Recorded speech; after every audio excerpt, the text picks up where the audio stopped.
Bueno, hemos terminado el tema de la plegaria eucarística y lo que sigue es el rito de comunión, siempre dentro de la liturgia eucarística. El rito de comunión se inicia con el Padre Nuestro. Si prestamos atención, nuevamente estamos pidiendo la venida del Señor, venga tu reino. Habíamos dicho antes, cuando la respuesta al misterio de la fe, o sea que este es el sacramento de nuestra fe, donde decíamos, ven Señor Jesús. Y ahora de nuevo estamos diciendo en el Padre Nuestro, venga tu reino. Somos conscientes de que estamos pidiendo que venga. Es decir, el reino de Dios todavía no está presente. Está en forma embrionaria, está en nosotros, pero no está. Dios no es rey todavía. No es rey, es decir, no está bajo su dominio. El mundo está en rebelión.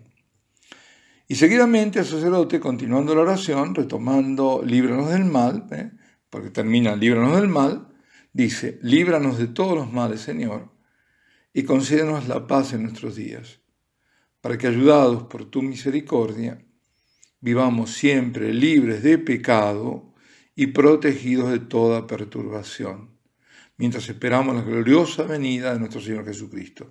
Mientras esperamos la gloriosa venida de nuestro Señor Jesucristo.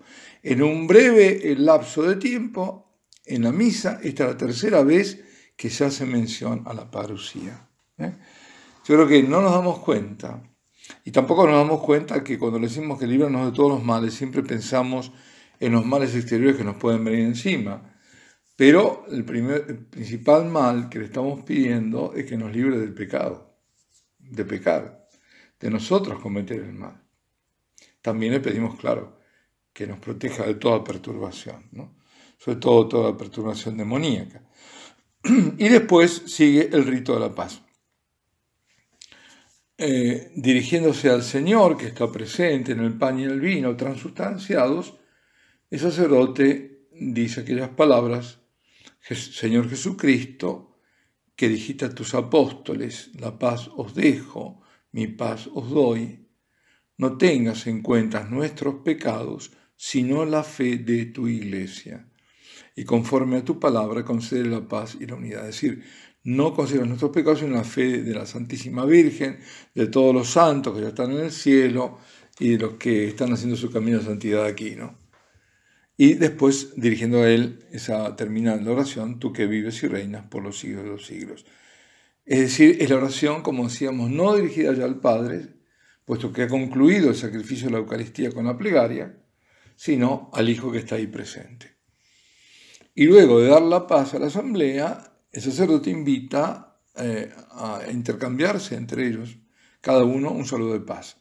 Y esto es importante, solo debe hacerse ese saludo entre los próximos inmediatos, no ir de una parte a otra, porque se perturba absolutamente la misa. Esto es como irrumpe, como una ruptura. Hay ciertas liturgias, ahora me viene en mente la ambrosiana, que es la diócesis de Milán, que viene de la época de San Ambrosio, y donde la paz se da antes, se da después del ofertorio, antes que comience la plegaria eucarística, porque esto lo está interrumpiendo. Entonces hay que hacer la interrupción lo más corto posible. Algunos sacerdotes directamente la pasan por alto, para evitar eso justamente. Dicen las palabras, pero no dicen intercámbiense la paz ni nada. Y a continuación se recita el Cordero de Dios, el Agnus Dei, Cordero de Dios, implorando piedad del Señor que está presente ahí en la Eucaristía, y en la preparación para la comunión. El sacerdote que ha partido la Santa Hostia, el partir es el signo del sacrificio redentor, corta un pequeño trozo y lo introduce en el cáliz. Es decir, es el cuerpo y la sangre de nuestro Señor que se une nuevamente, que es signo de la resurrección. Cuando el alma y el cuerpo se juntan. Bueno, aquí es el cuerpo y sangre, ¿no? La vida, alimento para la vida eterna es.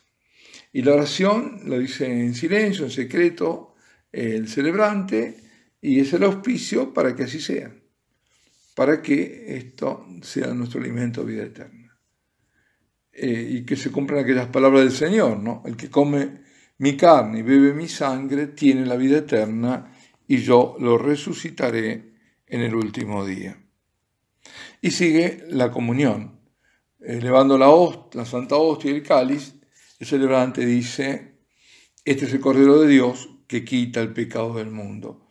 Son las palabras del Bautista, ¿no?, que le decía a sus discípulos cuando lo vio pasar, y que aluden, cuando dice Cordero de Dios, aluden al Cordero de la expiación y también al Cordero Pascual. Eso habría que, bueno, el Cordero de la expiación era parte de un rito, ¿no?, que si no recuerdo mal, era Yom Kippur, el día del perdón, ¿no? Y cuando aún se cargaba se ponía las manos del sacerdote, sumo sacerdote, sobre un cordero, un cabrío, un macho cabrío, y se ponían todos los pecados del pueblo sobre él. Era simbólico, pero era preparatorio justamente de que iba a venir un verdadero, no iba a ser un animal, sino que iba a ser el Hijo de Dios nada menos, que iba a cargar sobre él los pecados del mundo. Y respondemos todos, también el sacerdote: Señor, no soy digno de que entres en mi casa, es decir, en mí, pero una palabra tuya bastará para sanarme. ¿Cuál es la palabra que me sana? Si yo no soy digno, si yo no estoy en una situación de dignidad porque estoy en pecado mortal, es la palabra del perdón del Señor, cuando nos absuelve nuestros pecados, en la confesión sacramental, es decir, en la reconciliación, que nos vuelve, a través de esa absolución, yo te perdono, dignos de comulgar cada vez que hayamos pecado gravemente. Y primero, bueno, comulga el sacerdote, luego da la comunión al diácono, y esa comunión puede ser también en las dos especies, con las dos especies, es decir, con el pan consagrado y el vino consagrado, es decir, con el cuerpo y la sangre, que puede ser separadamente o por intinción. Se hace la intinción de cada hostia, ¿no?, cada sagrada forma, es decir, el cuerpo en la sangre de Cristo, y la da. Y dice cuerpo y sangre de Cristo al comunicando. O si no, si es solo la sagrada forma, es el cuerpo de Cristo, y el que comulga debe responder amén. Es importante, queridos hermanos, comulgar de rodillas. Yo sé que a veces es difícil, porque lo hacen difícil, pero donde hayan quitado los reclinatorios o los comulgatorios, se puede hacer la genuflexión antes de comulgar, cuando uno ya está en la fila, justo antes de pasar, o inmediatamente antes, cuando ya está comulgando el otro, porque si no van a decir que está perturbando, que se pierde tiempo, como si ese fuera un tiempo tan preciado el que vamos a ganar después, ¿no?, el que le quitamos al Señor. Bueno, mejor no comentar estas cosas. Pero se debe hacer. Es un signo de adoración ante el Señor que se ha de recibir. Y porque tenemos que recordar que no comulgamos con un símbolo, que no somos protestantes, que no es un objeto ni siquiera apreciado, sino que es la persona divina de Cristo. Y deberían seguir luego momentos de silencioso recogimiento, a veces no es así porque siguen la música, para poder agradecer al Señor el infinito don recibido. En algunos lugares se recita o se canta el Anima Christi, es decir, alma de Cristo. Y finalmente el sacerdote hace la oración después de la comunión, da la bendición y pronuncia las palabras de envío: podéis ir en paz, o, a mí me gusta más, glorificad a Dios con vuestras vidas, id en paz. Y todos responden: demos gracias a Dios. Nadie se retira, atención, hasta que no lo haya hecho el sacerdote celebrante. No, es una pésima costumbre. A veces sigue, bueno, y también es una pésima costumbre para el lector, que el sacerdote todavía no se sentó y el lector ya está leyendo. Tiene que mirar, tiene que estar atento. Cuando el sacerdote se sienta, hace la lectura. Eso es en el momento de la lectura estoy hablando. Y ahora, en el momento del final, hasta que el sacerdote no haya vuelto a la sacristía, los fieles no se tienen que ir.